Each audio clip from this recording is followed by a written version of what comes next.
কথা হঠাৎ মনে হলো শেয়ার না করে থাকতে পারছি না। দুই ধরনের পেশাজীবী সবসময় তীব্র মানসিক কষ্টে ভোগেন, সবসময়, অলওয়েজ।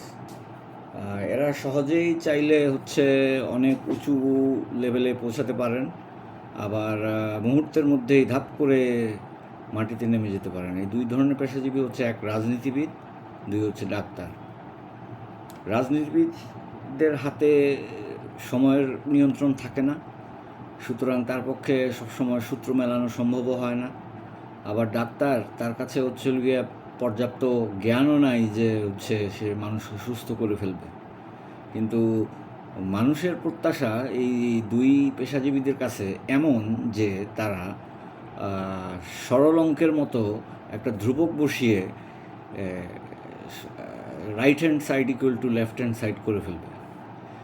সুতরাং এই দুই শ্রেণীর পেশাজীবীদের জন্য আমার আর যদি ডাক্তার হয় রাজনীতিবিদ, তাহলে তো আর কথাই নেই। এই দুই শ্রেণীর পেশাজীবীদের জন্য আমার মমত্ববোধ এবং এদের জন্য মায়া প্রচুর, কারণ এরা যে তীব্র মানসিক যন্ত্রণায় ভোগেন আমি সেটা উপলব্ধি করতে পারি। এবং আল্লাহ তাদেরকে হেদায়েত দান করুক এবং আল্লাহ তাদেরকে রহমত দান করুক এবং রক্ষা করুক। আসসালামু আলাইকুম।